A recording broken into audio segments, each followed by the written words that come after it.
ആര് എവിടെ വേണം കൂടിക്കാഴ്ച നടത്തിക്കോ, ഞങ്ങൾക്കതിലെന്താ പ്രശ്നം?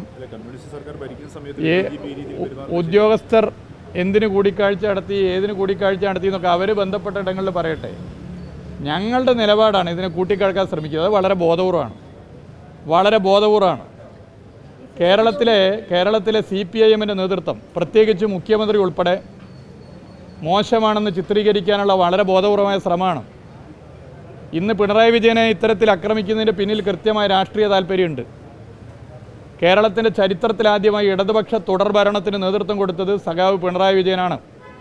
കേരളത്തിൽ ഇടതുപക്ഷത്തിന് CPIMന് തിരിച്ചടി ഉണ്ടാകണമെങ്കിൽ പിണറായി വിജയനെ ആക്രമിക്കണം, തലക്കടിക്കാനുള്ള ശ്രമമാണ് കുറേ കാലമായിട്ട് നടത്തിയത്. 17 കൊല്ലം പാർട്ടി സെക്രട്ടറിയും ഇപ്പോൾ 8 കൊല്ലം മുഖ്യമന്ത്രിയായ ഈ 25 കൊല്ലം ആ ശ്രമം നടത്തി പരാജയപ്പെട്ടതാണ്. ഇനിയും നടത്തിക്കൊണ്ടിരിക്കുകയാണ്. അതിൻ്റെ പിന്നിൽ കൃത്യമായ അജണ്ടയുണ്ട്. മുമ്പ് മറ്റൊരാളെയാണെങ്കിൽ ഇന്ന് പിണറായി വിജയനെയാണ്.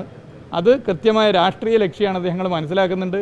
അതിനെ ശക്തമായി ഞങ്ങൾ രാഷ്ട്രീയമായി തന്നെ അതിനെ നേരിടും. BJPക്ക് വേണ്ടി തൃശ്ശൂർ പൂരം കലക്കി എന്നുള്ളതാണ് അതിൻ്റെ തെളിവുകൾ, അല്ലെങ്കിൽ ആ രീതിയിലാണ് വിമർശനം വരുന്നത്.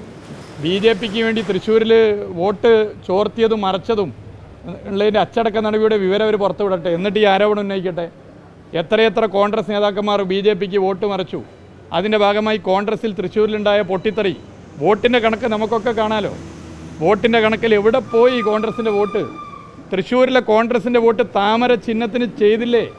അത് കോൺഗ്രസ് നേതാക്കന്മാർ തന്നെ പറഞ്ഞില്ലേ, വോട്ട് മറച്ചില്ലേ? അതിന് മറുപടി പറയട്ടെ.